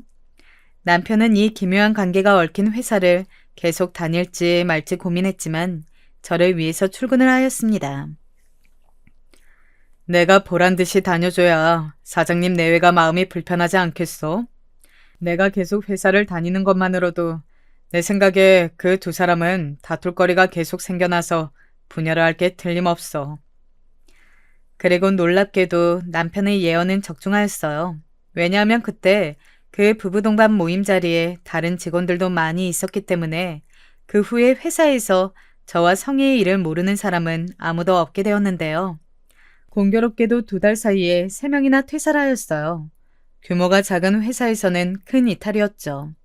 퇴사 사유를 정확히는 몰라도 하필 그런 사건을 겪은 뒤였으니 사장님께서는 많이 예민하셨나 봅니다. 사장님께서 탕비실에 들어가 혼잣말을 하시며 분통을 터뜨리시는 걸 남편을 포함한 다른 직원들이 직접 목격했습니다. 뒤숭숭한 회사 분위기 속에서 남편은 결국 퇴사를 결심했는데요. 솔직히 저는 계약만 끝나면 이제 쫓아내겠다고 그렇게 사장님께 통보할 작정이었어요. 그런데 계약 만료 전에 그 회사가 나가버렸습니다. 왜냐하면 회사 규모가 너무나도 작아졌기 때문에 더 이상 이런 사무실은 사치였거든요. 성희하고 부부싸움을 그렇게 하시는 것 같더니 이혼 이야기가 오가면서 아이들 양육권 문제로 사장님께서 골머리를 앓으셨나 봐요. 회사 운영을 잠시 손 놓아버리셨는데 이때 이런저런 일이 다 터지면서 회사가 확 어렵게 되었던 것이죠. 저는 어느 날 모르는 번호로 전화 한 통을 받게 되었는데 혼이 빠진 건지 횡설수설하는 목소리의 주인공이 성이었습니다. 네가 나 좀 용서해주면 안 될까? 수연아, 아니지 사모님. 제가 정말 잘못했어요. 저 지금 몇 달째 애들 아빠하고 미친 듯이 싸우느라 꼴이 말이 아니고요. 저는 법 같은 거 알지도 못하는데 자꾸 그쪽에서 소송을 건다느니 만다느니 하니까 무서워 죽겠고 이러다가 이혼당하고 애들까지 빼앗길 것 같아서 저는 진짜 이 악물고 버티는 중이에요. 저라고 나이 많은 남자가 환장하게 좋아서 이러는 줄 아세요? 제발 저 용서해 주시고 그걸 좀 애들 아빠한테 전해주시겠어요? 글쎄, 생각해보고 답변 줄게. 네가 너무 간절하고 제정신이 아닌 것 같아서 들어주는 거야. 정말? 고마워 수연아. 아니지 사모님. 사모님 감사합니다. 네가 좋아하니까 내가 다 가슴이 뭉클해지네. 답변은 한 20년 정도? 그쯤 걸릴 테니까 20년 정도만 기다려줘. 괜찮지? 무슨 말이야? 20년? 야, 너 지금 장난해? 저는 홀가분하게 전화를 끊었고 그게 성희와의 마지막 대화였네요. 끝내 사장님과 이혼하지는 않았다고 들었어요. 제법 부유하게 살았던 생활은 끝이 났고 먼 지방으로 내려가 공장이 딸린 사무실에서 다시 시작하게 된 것이 마지막 근황이었고요. 저는 새롭게 작은 직장에 들어가 일 다니는 남편 뒷바라지하면서 아이와 시간을 보내는 것을 중요하게 여기면서 또 프리랜서로 작업하고 있는 제 일에 의욕을 가지고 그렇게 지내고 있답니다. 큰 회사는 아니지만 그래도 가족들 먹고 살기에는 문제 없을 만큼 내실 좋은 기업을 운영하고 있었습니다. 하지만 처음부터 이렇게 잘 살 수 있었던 것은 아닙니다. 대대로 가난하게 살아왔던 저희 집안은 제가 어렸을 때만 해도 그 가난에서 크게 벗어나지 못한 채 살고 있었습니다. 저는 어린 마음에도 저희 집의 가난이 너무나 싫었습니다. 다른 아이들이 은연중에 저를 무시하는 것도 싫었고 동네에 살고 있는 이웃 사람들이 저희 집을 보면서 수근수근거리고 동정하는 것도 싫었습니다. 내가 나중에 어른이 되면 꼭 부자가 될 거야. 난 절대로 우리 부모님 같이 살지 않을 거야. 그 마음 하나 가지고 어릴 적부터 어지간한 어른들은 다 혀를 찰 정도로 독하게 굴었습니다. 공부도 열심히 했고 운동도 열심히 했고 제가 할 수 있는 일에 대해선 최선을 다했습니다. 물론 뿌리 깊게 이어져 온 가난은 저 혼자 노력한다고 해서 쉽게 없어지는 건 아니긴 했습니다. 하지만 그럼에도 포기할 수 없었습니다. 저는 어떻게든 이 상황을 벗어나고 싶었으니까요. 그나마 다행히 제가 젊었을 적만 해도 개천에서 욕난다는 속담이 그럭저럭 들어맞을 때였고 그 속담대로 저는 개천에서 난 용이 되었습니다. 모두 지금의 아내와 결혼하면서 이루게 된 성과였습니다. 물론 아내가 저희 집안 사정을 보고서 금전적으로 지원해 준 것은 아닙니다. 다만 아내는 저희 집보다는 부유한 가정에서 유복하게 자라왔고 제가 따로 사업체를 운영하고 싶다는 이야기에 아내는 저를 믿고서 자신이 그동안 모아왔던 돈을 제게 투자해 주었습니다. 그런 의미에서 아내는 제게 있어 인생의 영원한 동반자이기도 하지만 한편으로는 제 사업, 즉 회사의 투자 파트너이기도 했습니다. 아무튼 아내의 도움으로 저는 회사를 운영할 수 있었습니다. 중견기업 혹은 대기업이라고 하긴 못하지만 그래도 어느 정도 알 사람들은 다 아는 중소기업으로 회사를 일구어 나가며 가족들을 부양했습니다. 이렇게 되기까지 제가 무척이나 힘든 시기를 보내왔기에 저와 아내 사이에서 낳은 아이들은 절대로 돈 걱정할 일 없게 만들고 싶었다는 것이 아버지로서의 제 솔직한 심정이었습니다. 만약에 나중에 하고 싶은 것이 마땅히 없다면 아빠 회사에서 일해도 괜찮다. 자녀들의 독립심을 키워주는 데는 제 교육 방침이 그리 좋지 않았을 수 있습니다. 하지만 저는 제가 이렇게 일궈놓은 회사를 남에게 넘겨주고 싶지 않았어요. 그 사람이 아무리 일을 잘한다고 해도 말이죠.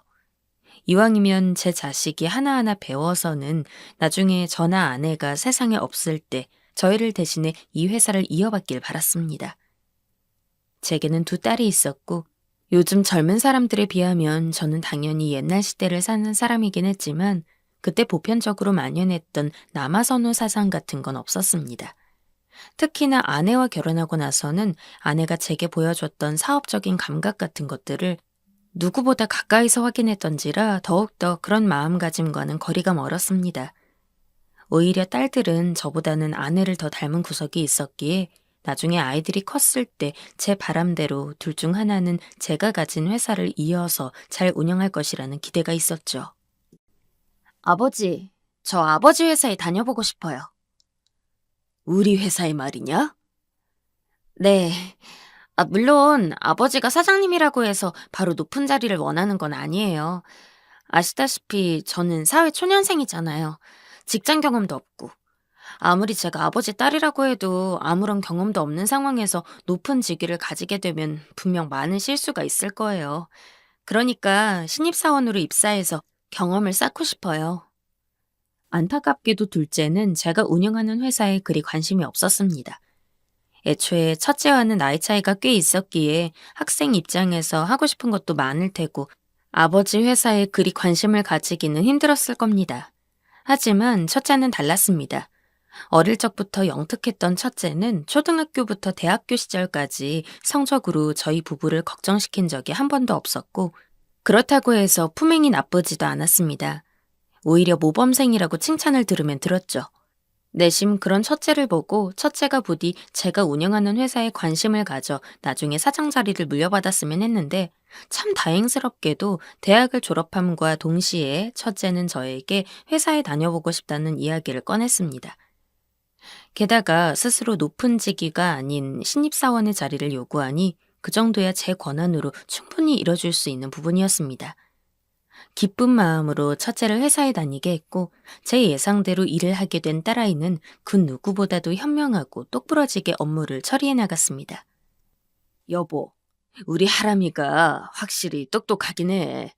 내 딸이긴 하지만 어쨌든 회사 직원이니까 최대한 객관적으로 보고 있긴 한데 보고서 쓰는 걸 시켜봐도 사회 초년생이라고는 믿기지 않을 만큼 깔끔하고 그 이 과장이랑 정 차장 이야기를 들어보니까 그쪽도 하람이가 일 잘한다고 아주 난리더라고. 그럼 우리 하람이가 누구 딸인데요, 여보. 난 그럴 줄 알았어. 하람이가 날 또 많이 닮았잖아. 안 그래? 맞아. 당신 닮았는데 똑똑하지 않을 리가 없지. 아무튼 하람이 덕분에 미래 걱정은 없어.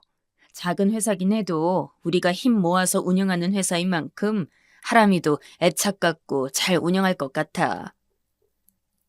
첫째가 제 딸이라는 걸 모르는 상황에서도 딸아이는 다른 직원들에게 무척이나 칭찬받는 사원이었습니다. 나중에 가선 직원들 역시 사실을 알게 되었지만 낙하산이니 뭐니 하는 이야기 하나 없이 어쩐지 사장님 따님이라서 이렇게 똑똑했나 보네요. 하고 계속해서 첫째를 인정해 주었습니다. 회사에 대해 배워가는 첫째를 볼 때마다 계속 이대로만 열심히 해주면 좋겠다는 생각만 잔뜩이었죠. 아빠, 저 할 말이 있어요. 하지만 딸아이도 나이가 차고 하니 누군가와 사랑하고 싶었던 마음이 들었나 봅니다. 당시 제가 운영하던 회사에서 대리로 있던 남자와 연인이 되었다고 하더군요. 운영하는 회사가 그리 크진 않더라도 솔직히 회사에 다니는 전 직원들에 대해 잘 알고 있었던 건 아닙니다. 기껏해야 회사에서 오래 일했던 과장 이상급의 직원들과만 어느 정도 안면이 있고 이야기를 트는 상황이었죠. 그렇기 때문에 딸아이가 만나는 대리에 대해서는 잘 아는 바가 없었어요. 어지간히 현명한 첫째이니만큼 알아서 좋은 남자를 만났을 거라고 생각을 하더라도 그래도 아버지로서 당연히 걱정이 되지 않았겠습니까? 딸아이의 고백을 듣고 나서 저는 직원들을 슬쩍 불러 딸아이가 만난다는 대리에 대해 물어보곤 했습니다. 아, 김대리요? 아, 요즘 젊은 애들 같지 않게 아주 똑부러지죠. 그러면서도 성격은 요순해가지고 말도 잘 듣고. 사장님도 김대리랑 이야기할 일 있으시면 아마 마음에 드실 거예요. 김대리 엄청 착하죠. 애가 또 과묵한 맛이 있어서 다른 사람 험담 같은 거 하나도 안 하고 아주 선비예요. 게다가 뭐 눈에 띄게 미남까진 아니어도 그 정도면 얼굴도 나쁘지 않죠. 다행히 첫째가 만나는 남자는 다른 직원들에게 평판이 무척 좋았습니다. 물론 그거 하나로 한 사람의 성격을 모두 알 수 있는 건 아니지만 그래도 그렇게나마 단편적으로 확인을 하고 나니까 마음이 놓이더군요. 첫째 성격상 만약에 사귀다가 그 남자와 헤어졌다고 해도 일에 지장이 가게 할 성향도 아니고 게다가 일단 얘기를 들어보니 나중에 정말로 진지하게 결혼을 생각한다 하더라도 나쁘지 않은 상대라고 생각했습니다. 그렇게 첫째는 무려 4년간을 연애했고 정말로 그 남자를 저희 집에 인사시켰습니다. 결혼하고 싶다고 말이죠. 아빠, 나도 이제는 이이랑 결혼하고 싶어요. 연애도 할 만큼 했고 빨리 결혼해서 애도 낳고 행복하게 사는 게 제 꿈이에요. 결혼 허락해 주세요. 정말 누구보다도 더 잘 살 수 있어요. 물론 첫째의 연애가 길어지는 걸 보면서 확실히 그만큼 좋은 사람이기에 이렇게 오래 갈 수 있는 거라는 생각이 들었기에 흡족하기도 했지만 애지중지 품에 넣고 키워온 첫째 딸이 부모의 울타리를 완전히 벗어난다는 게 참 씁쓸하기도 하더군요. 그래도 직접 만나본 딸아이 남자친구는 번듯하니 사윗감으로 좋다고 생각했고 저 역시 딸아이가 그 누구보다도 행복하기를 바랐기 때문에 상견례를 빠르게 진행한 뒤 결혼까지 일사천리로 해결했습니다. 확실히 결혼을 한 딸은 이전보다 더 좋아 보이더군요. 회사에서도 공인된 부부인 만큼 사적인 이야기도 제법 나눌 법한데 결혼을 하고서도 사위와 첫째는 점심시간 같은 자유시간을 제외하고는 언제나 업무 이야기로 바빴습니다. 김서방이 잘해주냐? 뭐 서운하게 하는 건 없고? 그런 거 있으면 꼭 나한테 이야기해야 한다. 그럼요, 아빠. 서운한 거 하나도 없어요. 오히려 살면서 지금만큼 행복했던 때가 없는걸요? 딸아이는 그 말대로 늘 밝은 얼굴이었습니다.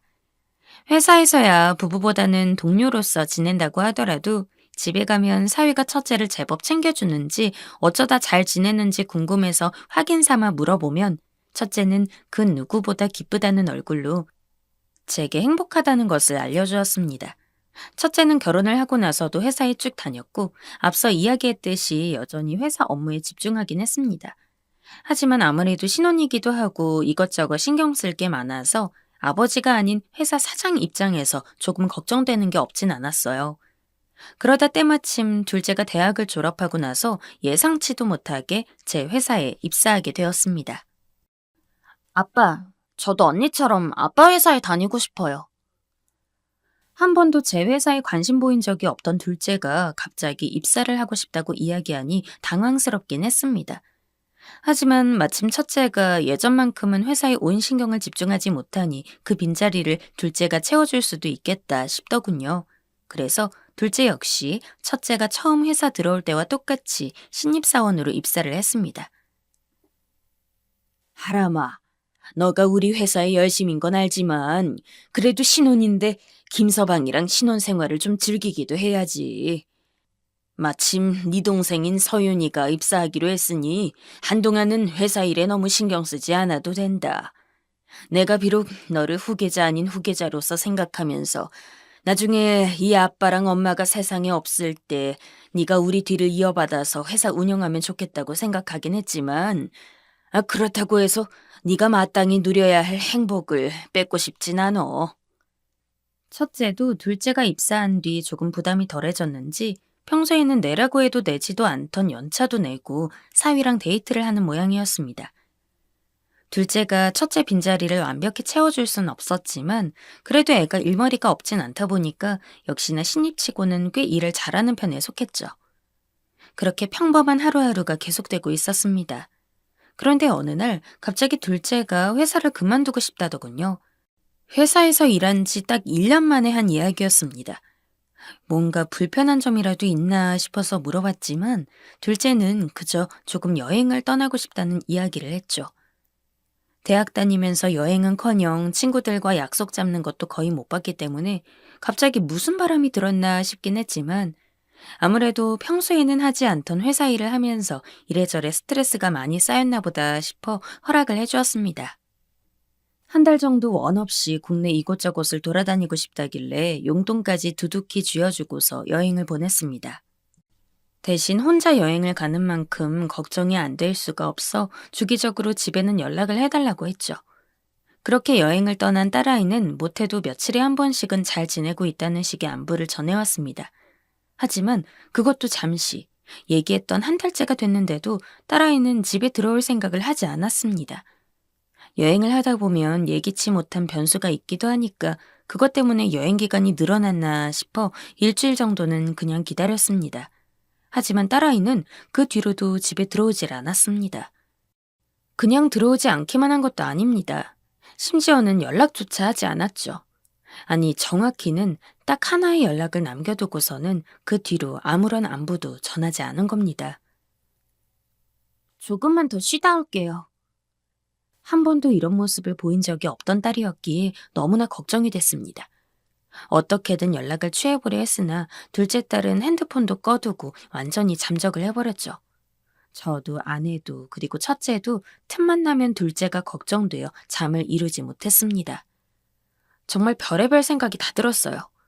혹시 나쁜 맘이라도 먹고 극단적인 선택을 하는 건 아닐까 싶기도 했고 이대로 집에 영영 돌아오지 않으면 어쩌나 그런 걱정도 들고 불행 중 다행으로 둘째가 잠적을 한 뒤로 딱 7개월에서 8개월 후에 둘째는 다시 집으로 돌아왔습니다. 하지만 둘째가 돌아와서 기쁜 것도 잠시, 저희 가족은 믿을 수 없는 상황을 직면하게 되었어요. 남자친구 하나 없던 둘째가 잠시 밖에 나가 있다가 돌아온 사이에 만삭의 몸으로 배가 불러있던 것입니다. 엄마, 아빠, 나 임신했어요. 이미 오래돼서 지울 수도 없어요. 청천벽력이었습니다. 아직 결혼조차 하지 않은 딸이 임신이라니. 무작정 딸아이를 혼낼 수도 없고 그렇다고 위로만 할 수도 없는 상황에서 저희는 그저 묵묵하게 둘째만을 바라보고 있었어요. 둘째는 여행을 핑계 삼아 밖에 나가 있던 사이에 이미 마음속으로 많은 것들을 정리했는지 임신 소식을 알리는데도 떨림 하나 없이 참 덤덤해 보였습니다. 대체 이 사태를 어떻게 해야 할까 싶어 고민을 하는데 둘째가 갑자기 첫째의 이야기를 꺼냈습니다. 꼭 해야 할 얘기 있으니까 집에 언니 좀 불러줘요. 그리고 형부도요. 어차피 가족끼리 상의를 해야 하는 만큼 첫째도 불러서 함께 이야기 나눌 생각이 있었기에 알았다고 하고 그 즉시 첫째에게 전화를 걸었습니다. 둘째가 돌아왔는데 일이 생겼으니 빨리 좀 와달라고요. 평소 둘째를 무척이나 아끼던 첫째는 전화를 받자마자 사위와 함께 불이 나게 저희 집으로 왔습니다. 그리고 첫째 역시 둘째의 잔뜩 부른 배를 보고 아무 말도 하지 못했죠. 서윤아, 너 대체 밖에서 무슨 일이 있었던 거야? 왜 애가 임신을 해서는 돌아왔어? 이거 밖에서 임신한 거 아니야. 집에 있을 때 임신한 거지. 둘째는 자기의 부른 배를 쓰다듬으면서 첫째를 똑바로 봤습니다. 그리고 충격적인 말을 꺼냈죠. 저는 둘째 딸아이 입에서 흘러나오는 말들을 그저 넋놓고 들을 수밖에 없었습니다. 지금도 그때 생각을 하면 온몸이 경련을 일으킨 것처럼 떨려옵니다. 이 애 형부애야. 뭐라고? 너 지금 뭐라고 했어? 기함을 노릇이었습니다. 믿기지가 않아서 둘째와 첫째 사위를 번갈아 봤지만 첫째 사위는 뭔가 찔리는 게 있다는 듯 아무 말도 하지 않고 고개를 숙였습니다. 첫째는 이 말도 안 되는 상황에 첫째 사위 어깨를 쥐고 흔들며 당신, 저게 무슨 이야기야? 서윤이가 하는 이야기가 진짜야? 아니지, 서윤이가 잘못한 거지, 그렇지? 라며 재촉을 했지만 첫째 사위는 끝까지 침묵을 고수했어요. 충격받은 첫째는 쓰러지고 아내는 쓰러지는 첫째의 몸을 받아들고는 짐승처럼 울었습니다. 텔레비전에서나 보던 콩가루 집안의 이야기가 우리 집 이야기가 되다니. 화가 나서 견딜 수가 없었어요. 도저히 손을 올리지 않고는 참을 수가 없어서 첫째 사위에게 다가가 머리를 후려치며 이 짐승 같은 놈, 네가 그러고도 사람이야? 어떻게 아내 동생이랑 정을 통할 수가 있어? 라며 사위의 머리채를 쥐어잡고 재차 뺨을 날렸습니다. 제 손에 휘청대면서도 사위는 아무런 말도 하지 않았어요. 사실 전 그때까지만 해도 아무 죄도 없는 둘째를 꼬여서는 사위가 일방적으로 나쁜 짓을 했다고 생각했어요. 하지만 둘째는 제가 첫째 사위를 때리는 모습을 보더니 만삭의 몸을 해서는 벌떡 일어나서 제 손을 잡아떼며 오빠한테 그러지 마! 라며 소리를 치더군요. 형부가 아니라 오빠라니. 말도 안 되는 폭로가 진짜라는 것, 그리고 이 모든 것이 그저 음흉한 첫째 사위의 계략 같은 게 아니라 정말 둘이서 마음이 맞아서 일어났다는 사실을 저는 도저히 믿을 수가 없었습니다. 너, 그러면 여행 간다고 핑계대면서 나갔던 게 임신 때문이었냐? 네. 아빠랑 엄마가 제 임신 사실을 알면 애 지우라고 할까 봐요. 첫째만큼은 아니었어도 둘째 역시 살면서 부모 속 한 번 썩인 적이 없습니다. 자식 둘을 키우면서 이렇게까지 평온하게 애를 키워도 되나 싶을 정도로 말썽 한 번 안 부리고 자랐어요. 첫째는 결혼을 했으니 이제 둘째만 자기 짝 잘 찾아서 좋은 사람 만나서 결혼하면 된다고만 생각했습니다. 그러면 제가 할 도리는 다 했다고. 우리 가정은 이제 앞으로도 쭉 행복한 일만 있을 거라 생각했습니다. 그런데 어떻게 자기 형부랑 그런 짓을 할 생각을 했는지. 쓰러진 형제를 눕히고 일단 둘째를 내보냈어요. 그리고 첫째 사위를 바닥에 무릎 꿇려 앉힌 뒤 이 사태에 대한 해명을 해보라고 했죠. 일단 일은 벌어졌고 솔직히 어떤 해명을 하든 결국 둘째랑 그렇고 그런 짓을 한 게 확실한 이상 용서할 수 없었습니다. 하지만 그래도 조금이나마 첫째가 받은 충격을 덜 수 있을 만한 변명이 있을까 싶어 이야기를 들어보려 했습니다. 죄송합니다, 장인어른. 입이 10개여도 할 말이 없어요. 그저 제가 하고 싶은 말은 하룻밤 실수에 불과했다는 점입니다. 그날 회식이 있었는데 제가 너무 만취해서 기억이 잘 안 나요. 정말 죄송합니다. 절대 하람이를 사랑하지 않거나 해서 그런 게 아니에요. 저도 제가 왜 그랬는지 잘 모르겠어요. 죄송합니다. 죄송합니다. 저희 집안은 거의 풍비박산난 것이나 다름이 없었어요. 깨어난 첫째는 시금전폐하며 밥 한 끼를 먹으려 들지 않았고 사위와는 별거 아닌 별거를 한 채로 저희 집에서 방에 틀어박혀 나오지 않았습니다. 아무리 노크를 하고 문을 두드려도 대꾸 한 번 하지 않는 통에 저와 아내의 속은 썩어 들어가고 있었습니다. 이 사태에 대해 둘째의 이야기도 들어봐야 할 것 같아서 개인적으로 조용히 둘째에게 연락을 해 밖에서 만났습니다. 하지만 하룻밤 실수였다고 주장하는 사위와 달리 둘째는 다른 이야기를 하더군요. 그러면서 둘째가 제게 보여준 것은 카카오톡 대화 내용이었어요. 하루 이틀에 걸친 게 아닌 몇 개월 이상의 대화 내용이 눈앞에 쏟도록 했죠. 전부 자세히 읽어보진 않았으나 기억에 남는 대화 내용이 있습니다. 둘째와 첫째 사위가 서로 사랑을 속삭이는 내용이었습니다. 솔직히 결혼 허락받으러 인사 갔을 때 난 서윤이 너 보고 마음이 너무 설렜어. 하람이 만나면서는 한 번도 제대로 가슴 뛰어본 적이 없었는데 우리가 이렇게 만나지 않았다면 지금보다 훨씬 더 깊고 가까운 관계가 되지 않았을까? 나도 그렇게 생각해, 오빠. 그래서 언니가 너무 미워. 나에게서 오빠를 뺏어갔잖아. 오빠, 너무 사랑해. 오빠가 언니 남편이라고 해도 마음만큼은 오빠가 내 남편이야. 당연하지. 나도 마음만큼은 하람이가 아니라 서윤이 네 남편이야. 그뿐만이 아니었습니다. 진심인지 아닌지 알 순 없지만 사위는 첫째와의 이혼을 진지하게 고려하는 내용에 대해서도 둘째와 이야기를 나눈 적이 있었습니다. 그런 주제에 하룻밤 실수라고 주장하는 게 얼마나 어이가 없던지. 대체 어쩌다 일이 이렇게 된 걸까요? 얌전하던 둘째가 이런 짓을 저지른 것도 참 사람 좋아 보이고 우직해서 나쁜 짓이라곤 하나도 모를 것 같던 사위가 둘째랑 이렇게 바람을 피고 있을 거라곤 꿈에도 생각해 본 적 없습니다. 심지어 그런 상황에서도 사위와 둘째는 첫째에 대한 미안한 마음이라고는 전혀 없어 보였죠. 물론 도의적으로 언니 남편이랑 이렇게 된 건 안 좋다고 생각해요. 하지만 아빠, 저랑 오빠는 정말 진심이에요. 우리 진짜 사랑하고 있고 솔직히 제가 언니보다 오빠한테 더 잘해줄 자신 있어요. 그리고 오빠도 언니보다 절 더 사랑해요. 우리라고 그렇게 몰래 사랑하면서 마음이 편치 않아요. 당연히 엄마 아빠 눈치도 보이고 언니 눈치도 보였어요. 하지만 그래도 참을 수가 없었어요. 우리 좀 이해해 주시면 안 돼요, 아빠? 너 대체 애가 왜 이렇게 변했니, 서윤아? 너 이렇게 뻔뻔하고 나쁜 애 아니었잖아. 어떻게 그런 이야기를 할 수가 있어?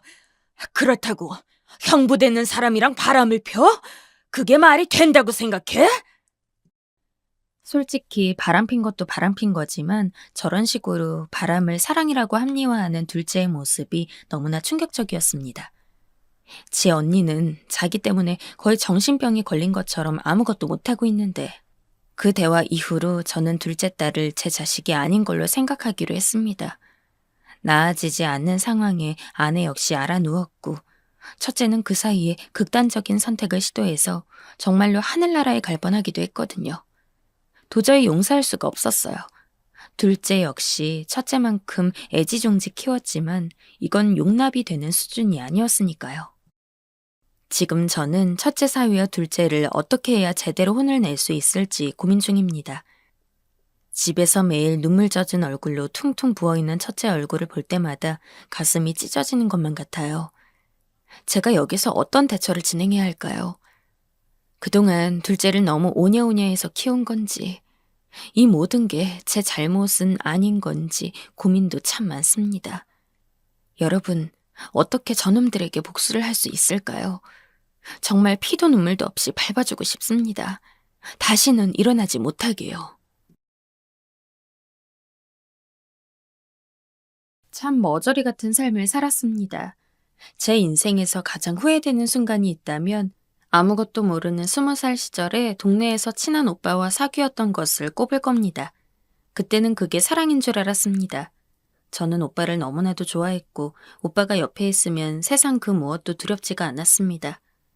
생각해보면 그 오빠는 부모님이 없어 의지가 필요한 저에게 의도적으로 접근한 것 같습니다.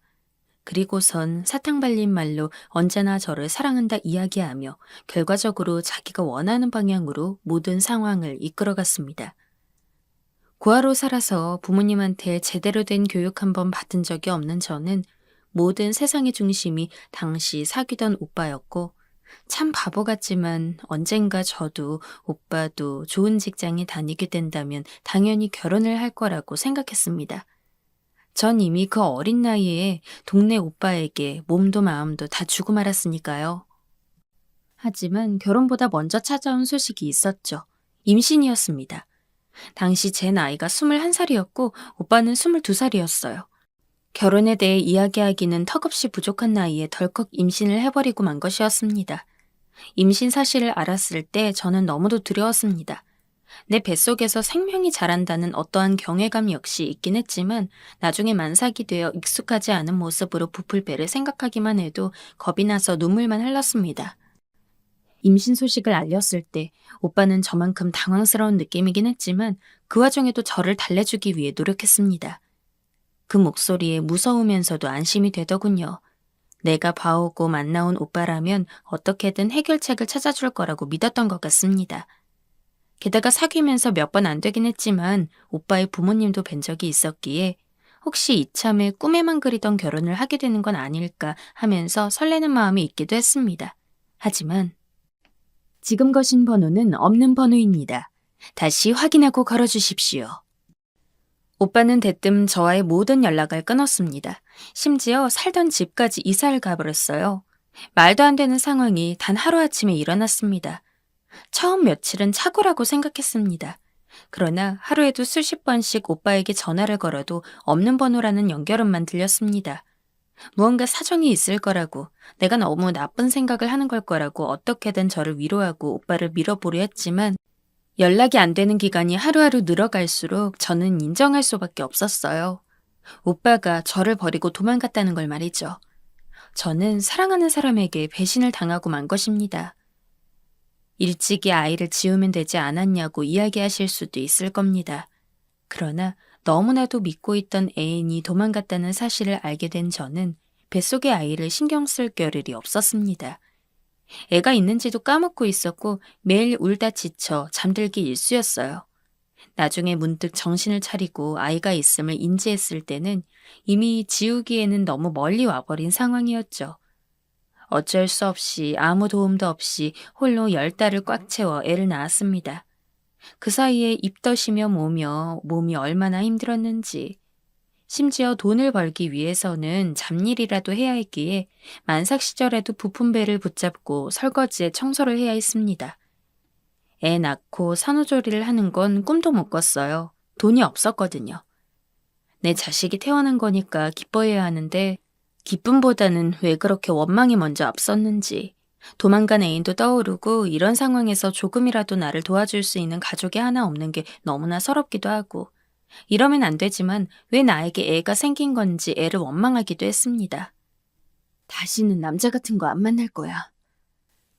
하지만 역시 가장 큰 것은 믿었던 사람에 대한 배신이었죠. 제 인생에서 처음이자 마지막이라고 생각했던 남자는 제게 아픔과 도끼만을 안겨주었습니다. 그랬기에 앞으로 마음에 드는 사람이 있다고 하더라도 결혼만큼은 생각하지 않을 거라고 다짐했죠. 그리고 어찌됐든 이왕 낳은 거 제 자식만큼은 절대로 저와 같은 삶을 살게 하지 않기 위해서 노력할 거라는 것도 말입니다. 딸을 낳고 저는 시장 한켠에 있는 허름한 국밥 식당에서 일했습니다. 그나마 어려운 시절에 그 국밥 식당의 주인 아주머니 덕분에 저는 어떻게든 딸을 키울 수가 있었어요. 몸 누일 집 하나 없는 저를 주인 아주머니가 안쓰럽게 여겨서 식당에 딸린 작은 방을 내주었거든요. 그리고 딸이 아직 어리니까 포대기로 업어서 일하라고, 애가 울어도 괜찮다면서 너무도 많은 배려를 해주셨습니다. 주인 아주머니는 저희 딸 가지고 놀라고 딸랑이 같은 장난감도 사주시고 제 주방 일이 너무 바쁘면 저를 대신해서 딸을 봐주기도 했습니다. 저에게는 진짜 부모님보다도 더 부모님 같은 분이었죠. 만약에 그 시절 주인 아주머니가 저를 도와주시지 않았다면 정말로 제가 어떻게 됐을진 모르겠습니다. 길거리에서 아이를 안고 덜덜 떨다가 나쁜 선택을 했을 수도 있겠죠. 주인 아주머니에게 감사드리는 만큼 더 열심히 일했습니다. 몇 달 뒤에는 사정으로 인해 주인 아주머니의 국밥 식당을 떠나야 했지만 그래도 그때는 어느 정도 돈을 벌어놓은 상황이라 작은 방이나마 구할 수 있었어요. 주인 아주머니의 따스한 마음으로 힘든 세상을 살아갈 용기를 얻긴 했지만 여전히 저는 딸아이를 키우는 것에 대한 어떠한 강박관념이 있었습니다. 절대로 제 딸이 아빠 없이 자라내라는 소리를 듣지 않길 원했고, 그랬기에 저는 아이를 교육함에 있어 실수 없이 완벽하길 원했습니다. 제가 생각해도 다른 사람보다 심하게 훈육을 한 것 같긴 합니다. 하지만 당시 저로서는 그게 최선이었다고 말씀드리고 싶습니다. 제가 애를 낳은 게 22살 때의 일입니다. 요즘 같으면 대학교나 다니고 있을 나이에 저는 원치도 않는 임신을 하여 출산을 한 겁니다. 어떻게든 나같이 살면 안 된다고, 그렇게 키워선 안 된다는 마음밖에 없었습니다. 제가 제대로 배운 게 없었기에 딸만큼은 독하게 공부를 시켰습니다. 코피를 쏟아도 휴지로 틀어막고 계속 연필을 쥐게 했습니다. 제 형편에 딸이랑 둘이 먹고 사는 것만으로도 돈이 부족했지만 허드렛 일까지 해가면서 푼돈이라도 모으고 모아 딸아이 문제집만큼은 꼬박꼬박 사줬습니다. 돌이켜보면 제가 하지 못하고 결핍되었던 것들을 딸에게 주고자 했던 것 같아요.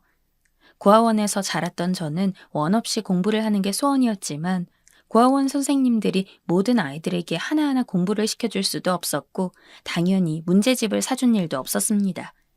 애초에 애들이 많았기에 각각의 애들한테 그렇게 큰 관심을 가지지 못했죠. 제 딸은 고아가 아니고 엄마인 제가 있긴 했지만 그래도 아빠가 없는 상황이기에 더욱더 부족함 없이 키우고 싶다는 게 제 욕심이었습니다. 딸은 자라면서 점점 말이 없어졌습니다. 특히나 사춘기가 온 이후로는 하루에 저랑 대화를 한 번도 안 할 때도 있었습니다. 내심 너무 빡빡하게 키웠나 싶은 생각이 안 들었던 건 아닙니다. 하지만 저는 여전히 그때의 제 판단과 선택이 틀리지 않았다고 생각했어요.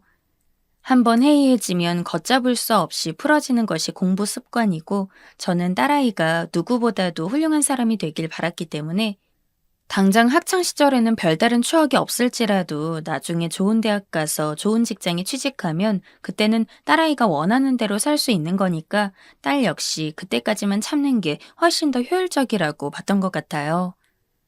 물론 딸아이만 닥달했던 것은 아닙니다. 저 역시 조금이라도 딸이 공부하기 좋은 환경을 만들어주기 위해 정말 안 해본 일 없이 일했어요. 덕분에 딸이 고등학교에 들어갈 시절부터는 원룸을 벗어나서 작은 투룸빌라에서 살 수 있었습니다. 지하에 곰팡이 피고 장마철마다 물이 새는 집에서 살다가 비록 1층이지만 그래도 햇빛이 드는 방을 가질 수 있다는 것이 감격스러웠어요. 조금 더 딸아이한테 신경을 써야 했나 싶기도 했지만 저 역시 저대로 바쁘고 힘들었기에 그저 딸아이가 잘 공부하고 있는지만 확인하는 것이 전부였죠. 그렇게 입시를 치른 딸아이는 무려 약대에 합격을 했습니다. 제 모든 바람이 이루어진 기분이었습니다. 당장 제가 돈 벌고 잘 사는 것보다 하나뿐인 딸아이의 성공이 더 행복하고 기분 좋았어요. 딸아이가 갈 대학은 서울에 있었기에 함께 갈 수가 없는 것이 아쉬웠지만 지금껏 열심히 해온 딸이라면 대학에 가서도 잘할 거라고 믿었습니다. 그래서 큰맘 먹고 괜찮은 백화점에 가서 옷도 사주고 가방도 사주고 그랬어요. 당연히 등록금도 미리 준비를 해놨습니다. 이렇게 큰 성과를 이뤄낸 것에 비해서 딸은 아주 기쁜 눈치까지는 아니었지만 그저 대학 입학을 앞두고 긴장했기 때문이라고 생각했습니다. 나중에 정작 대학에 가면 잘 살 거라고 말이죠. 대학 가더라도 일주일에 한 번씩은 엄마한테 연락해야 한다. 알았지? 하지만 대학에 간 딸은 뭔가 이상했습니다. 대학 생활을 못하는 것은 아닌 것 같아 보였는데 저에게 연락을 하지 않았죠. 어쩌다 제가 전화를 걸어서는 왜 그렇게 연락을 안 하냐며 닥달 아닌 닥달을 하고 나서야 바빠서 못했다는 등의 핑계를 대는 것이 전부였습니다. 언짢은 기분이 들긴 했지만 다른 것도 아니고 약대인 만큼 공부할 것도 많을 테니 괜히 진도 따라가느라 힘들 애한테 화내지 말자 싶어서 참고 있었어요. 나중에 대학 졸업하고 취직하고 그러고 나면 어련히 알아서 잘할까 싶었죠. 하지만 그 사이에 저는 충격적인 상황을 목격하게 됩니다. 딸도 성인인 만큼 당연히 연애할 거라고 생각했습니다. 성적에 지장만 없다면 누구랑 연애를 해도 크게 신경 쓰지 않았을 거예요. 하지만 그렇다고 해서 설마 저 모르게 동거를 하고 있을 거라고는 꿈에도 상상하지 못했어요. 알게 된 것도 참 어이가 없습니다. 비록 딸과 연락을 자주 하진 않았지만 어디서 자취를 하고 있는지는 알았기에 입학하고 처음으로 반찬이라도 싸서 주려고 집에서 열심히 요리를 해서 서울로 올라갔습니다. 애초에 반찬만 넣어주고 나올 거였으니 딸에게 따로 전화도 안 했어요. 비밀번호를 누르고 들어가는데 안에서 우당탕 하는 소리가 들리더라고요. 무슨 소리지? 하고 문을 열었는데 딸아이가 웬 남자랑 거의 반쯤 벌거벗은 상태로 엉켜 있다가 놀란 눈으로 저를 쳐다보았습니다. 그냥 단순히 사귀는 남자친구를 부른 느낌이었으면 당황스럽긴 해도 그렇게 화를 내진 않았을 겁니다. 하지만 짧은 순간에 주변을 둘러보니까 누가 봐도 살림살이가 두 사람이 함께 사는 느낌이었죠. 너 제정신이야? 이게 지금 뭐 하는 짓거리야? 눈이 돌아간 저는 애써 요리해온 반찬을 전부 바닥에 내팽개쳤습니다. 플라스틱 그릇이 장판 바닥에 크게 부딪히는 소리가 나고 안에 들어있던 김치며 멸치볶음이며 찌개가 온 자취방 안에 너부러졌습니다. 그러고서도 화가 가시질 않아서 딸아이 어깨를 우악스럽게 잡아서는 옆으로 떼어낸 뒤 남자는 머리채를 쥐어잡았어요. 그리고 등을 마구 때렸습니다. 네가 감히 우리 딸을 넘봐? 우리 딸 너 같은 놈이랑 만날애 아니야. 당장 이 집에서 나가! 딸아이가 울며 불며 저를 말리는데도 그 목소리가 들리질 않았습니다. 그저 왜 똑똑하고 공부 잘하는 딸이 이런 논팽이 같은 놈이랑 동거까지 하고 있는지 그게 이해가 가지 않았죠. 그리고 잊고 있었던 제 옛날 모습이 생각났습니다. 동네 오빠에게 속아 몸과 마음도 다 주고 인생을 망쳤던 과거의 제가 말이죠. 딸이 제 과거의 행적을 그대로 밟는 것 같아 화를 참을 수 없었어요. 남자놈을 쫓아내고 딸아이를 안친 뒤 마구 욕을 했어요. 너는 기집애가 제정신이니? 간도 그게 남자랑 동거를 해? 엄마 눈에서 벗어났다고 네가 마음대로 사는 게 되는 줄 알아? 너 언제부터 저놈이랑 같이 살았어? 어? 바른 대로 이야기해. 솔직히 이야기 안 하면 저놈 다시 찾아가서 머리채가 아니라 얼굴을 쥐어 뜯어 놓을 거야. 딸에게 동거에 대해서 실토하게 만드니 참나 하루 이틀도 아니고 무려 2년을 그렇게 살았다고 하더라고요. 어이가 없어서. 그동안 딸이 열심히 공부하고 착실하게 문제를 일으키지 않은 걸 믿고서 한 번도 감시한다거나 확인해 볼 생각을 안 했는데 이럴 줄 알았으면 달에 한 번씩 올라가서는 잘 사는지 볼 걸 그랬단 생각이 들었습니다. 딸은 제 앞에서 엉엉 울면서 별다른 문제가 있는 것도 아니니 그냥 같이 살면 안 되느냐고 이야기했지만 그게 말이 되는 소립니까? 언제 무슨 일이 일어날지 모르는 상황에서 저는 절대 용납할 수 없었습니다. 아무리 4배 아파서 낳은 자식이라 담는 구석이 많다곤 하지만 저처럼 망한 인생까지 담게 하고 싶진 않았어요. 결혼할 사이도 아니고. 그냥 애인이랑 어떻게 동거를 할 수가 있는지. 집에 있는 남자놈 물건들을 죄다 모아서는 밖에 버렸습니다. 잘은 몰라도 그 이후에 딸은 그 남자친구라는 놈이랑 헤어진 것 같더라고요. 그때를 계기로 저희는 사이가 더 안 좋아지긴 했지만 솔직히 동거하던 남자놈과 헤어진 것은 속이 시원했습니다. 지금이야 딸이 어리고 하니까 제 마음을 이해하지 못하는 거지 나중에 나이 먹으면 제 깊은 뜻을 이해하리라 믿고 지금 사이가 안 좋은 건 그냥 금방 흘러갈 문제라고 생각했습니다. 그렇게 저와의 관계와는 별개로 딸아이는 무사히 약대를 졸업했어요. 그리고 개인 병원이 모여있는 건물에 약국 약사로 일을 하고 있었죠. 딸아이와 자주 연락하는 건 아니었지만 가끔 잘 있나 싶어서 몰래 서울로 올라가서 보면 언제나와 같이 있길래 별 걱정은 안 했습니다. 게다가 역시나 공부를 잘하는 딸답게 취업도 대학 졸업하고 엄청 빠르게 했고 약국 내에서도 실력을 인정받아서 월급도 괜찮게 버는 것 같았습니다.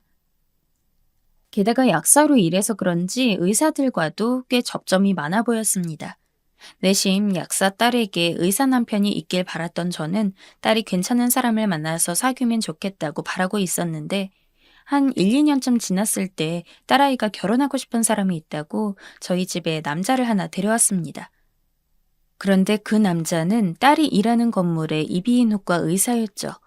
제 딸이라서 그런 게 아니라 제 딸은 똑똑하기도 똑똑하지만 얼굴도 예쁘고 몸매도 괜찮은 애였습니다. 의사라고 해도 그런 딸아이의 매력을 외면하긴 힘들었겠죠. 그래도 내 딸이라 이 정도 남자는 데려올 수 있구나. 더 물어볼 것도 없었어요.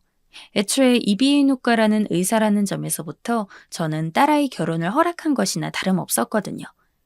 아침 일찍 일어나 힘들게 차린 음식들을 나눠 먹고 최대한 빨리 결혼하라고 하여 둘은 저에게 인사를 온 지 반년 만에 결혼식을 올렸습니다. 결혼을 하고 나서 딸이 일하던 약국까지 남자가 인수를 해줬어요. 보니까 그 약국이 사위 거였나 보더라고요. 상견례 할 때 어느 정도 잘 사는 집이라고 알곤 있었지만 설마 그렇게까지 가진 건물이 많을 줄은 꿈에도 생각 못했습니다. 내 딸이 정말로 제대로 된 사람을 만났구나 싶어서 이제는 제가 전처럼 신경을 곤두세우며 살 필요가 없다는 생각에 안도했어요. 하지만 그러고 나니까 딸아이가 저에게 연락을 하지 않으려는 게 너무나 투명하게 보였습니다. 제가 전화를 해도 어쩔 수 없이 받고서도 별다른 대화도 안 한 채 할 일이 있다며 끊고, 딸이 제게 전화를 안 한 횟수가 어느 정도 됐는지 아세요? 무려 2년입니다. 2년 동안 먼저 전화한 적이 단 한 번도 없었어요. 딸아이는 다 키워놨지만 저도 먹고 살려면 일을 해야 했기에 저 역시 바빠서 딸이 전화를 못하는 것에 대해서 단 한 번도 제대로 혼내본 적이 없습니다. 그냥 나중에 가면 알아서 전화를 할 거라고 생각했죠. 하지만 그게 2년이나 지난 이상 저로서도 그냥 가만히 있을 수는 없었습니다. 게다가 웃긴 이야기지만 저는 사위 번호도 몰랐거든요. 바쁘다 해도 이해할 수 있는 정도가 있지. 솔직히 화장실 가면서 한번 전화할 수도 있는 거잖아요. 그런데 2년 동안 전화 한 통화가 없었다는 게 말이 됩니까? 결혼까지 한 딸 생활에 간섭하고 싶지는 않았습니다. 그러니 이건 제대로 바로잡아야 한다고 생각했죠. 그래서 불시에 서울로 올라가서 딸아이 집을 찾아갔어요. 마구 초인종을 누르니 누구세요? 라며 나오던 딸은 제 얼굴을 보고 한참을 굳어있더군요. 너는 힘들게 온 이 엄마 들어오라는 이야기도 안 하니? 들어오세요. 명절 때도 찾아오지 않는 통에 제대로 얼굴을 본 게 거의 결혼식 이후 처음이었습니다. 앉아서 본격적으로 딸아이의 행동에 대해 짚으며 혼내려고 하는데 딸이 무슨 결심이라도 한 것 같은 표정으로 제 앞에 앉았습니다. 그러더니 말도 안 되는 이야기를 하더군요. 더 이상 저한테 연락 안 했으면 좋겠어요, 엄마. 어처구니가 없어 화도 나지 않았습니다. 할 말을 잃은 채 입만 떡 벌리고 딸을 보니 딸은 뭐가 그리도 서럽고 슬펐는지 그새 눈물을 뚝뚝 흘리며 거의 울부짖다시피 이야기를 하더군요. 자기는 솔직히 엄마가 없다고 생각하며 살았다고요. 지금껏 내가 저를 키우려고 얼마나 많은 노력을 했는데 나는 비루 먹고 살아도 딸만큼은 존경받는 직업을 가지고 좋은 대접받게 하면서 살려고 내가 포기한 것들이 얼마나 많은데 이 배은망덕한 기집애 같으니라고 내가 애비 없이 널 키우려고 얼마나 노력했는지 몰라? 근데 네가 어떻게 나한테 이럴 수가 있어? 엄마가 고생 안 했다는 게 아니에요. 하지만 엄마랑 살았던 시간이 나한테는 지금도 악몽이에요. 난 엄마랑 살면서 한 번도 자유로웠던 적이 없어요. 조금 숨 돌리고 싶어도 엄마는 늘 저한테 공부만 하라고 했죠. 그게 얼마나 힘들었는지 알아요? 하지만 말을 안 들으면 엄마한테 혼나니까 맞으니까 어쩔 수 없이 했어요. 그리고 엄마는 지금도 제 의사는 전혀 존중하지 않고 이렇게 막무가내로 찾아오곤 하죠. 더 이상 이런 일 겪고 싶지 않아요. 네가 약사 돼서 의사랑 결혼한 거 다 내 덕분인 거 몰라? 엄마, 공부도 남편이랑 결혼한 것도 전부 다 제가 한 거예요. 제 노력이에요. 솔직히 이런 이야기까지 하고 싶진 않았지만 엄마가 남편 올 때마다 누가 봐도 돈 많은 거 좋아하는 티 내서 제가 얼마나 당황스러웠는지 아세요? 그거 진짜 싼 티나요, 엄마. 저는 더 이상 그런 모습도 보고 싶지 않고 엄마랑 이야기하고 싶지도 않아요. 정말로 저는 딸이 저같이 실패한 인생을 살지 않기만을 바랐습니다. 그래서 때로는 혹독하더라도 그렇게 해야 딸이 저와는 다른 인생을 살 거라는 확신이 있었기 때문에 이를 악물고 행했던 적도 많습니다. 그런데 그런 제 마음도 모르고 딸은 제게 화가 난다, 힘들다, 슬프다 이러는데 저는 오히려 그런 딸에게 너무 서운했습니다. 분명 딸이 크면 제 깊은 마음을 알아줄 거라고 생각했지만 아니었죠. 어떻게든 딸아이에게 제 마음에 대해서 설명하려고 했습니다.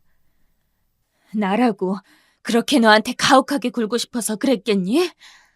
하지만 엄마는 네가 엄마 같은 삶을 살지 않길 바랐어. 이 엄만 어렸을 때 무척이나 미련한 사람이었단다. 무엇이 중요한지, 뭐가 진짜고 뭐가 가짜인지도 몰라서 세월을 허비했고 그 덕분에 인생을 망쳤어. 하지만 너만큼은 그러지 않길 바랐다. 그래서 그랬던 거야. 뭐가 됐든 제가 고통받은 건 사실이에요. 더 이상 엄마랑 이야기하고 싶지 않으니까 나가세요. 저는 졸지에 바깥으로 내쫓겼습니다. 아무리 두드려도 다시 열어주지 않아서 결국 집으로 다시 내려가야 했지만 그러면서도 딸이 언젠가는 다시 저에게 연락할 거라고 생각했어요. 그러나 그 이후로도 1년이 넘게 딸아이는 한 번도 연락을 하지 않았죠. 내가 이런 대접을 받으려고 그렇게 힘들게 살았는지 자괴감이 들었습니다. 그러다 문득 어떻게든 사위에게 연락을 해봐야겠다 싶어서 사위가 일한다는 병원으로 전화를 했습니다. 그리고 간호사를 통해 장모님 되는 사람이라며 사위와 연결을 했는데 제 목소리를 들은 사위가 전화 잘못 거셨습니다. 라며 가차없이 끊더군요. 제 목소리를 모를 애가 아닙니다. 누가 봐도 일부러 끄는 것이 확실했습니다. 그때까지만 해도 딸과 잘 이야기 나누어서 다시 좋은 사이가 되고자 하는 것도 있었어요. 하지만 사위가 그따위로 나오니 너무 열받더라고요. 더 이상 제게는 딸이고 뭐고 없었습니다. 솔직히 이렇게까지 힘들게 키워놨더니 적반하장으로 구는데 더 이상 딸을 예전처럼 아끼고 사랑해야 할 이유를 느끼지 못했죠. 당시 저는 이미 이성을 잃었고 딸의 가정을 파탄시켜야겠다는 생각밖에 들지 않았습니다. 그래서 사돈어른에게 먼저 딸이 결혼 전에 2년 동안 남자랑 동거한 사실을 알리고 다시 한번 사위 병원에 걸어서는 사위가 전화를 끊기 전에 똑같은 사실을 알렸습니다. 참 웃긴 게 그렇게까지 난리를 치니까 딸한테 연락이 오더라고요. 저한테 전화해서는 쌍욕을 퍼붓는데 네가 나 같은 엄마 없다고 했듯이 나도 너 같은 딸 없다. 라고 이야기하고 딸아이 번호를 차단했습니다. 정말 엄마로서 유치한 건 압니다. 하지만 제 인생은 그 한 아이만 바라봤습니다. 저의 욕심이 딸의 행복이라고 알아왔습니다. 저 같은 불행이 없어지길 바랐을 뿐입니다. 하지만 딸이 날 외면한 채 홀로 덩그러니 떨어져 있는 기분은 당하지 않으신 분들이라면 모르실 겁니다. 하지만 화가 나서 나름대로 복수를 했는데 속 시원하지가 않은 건 왜일까요?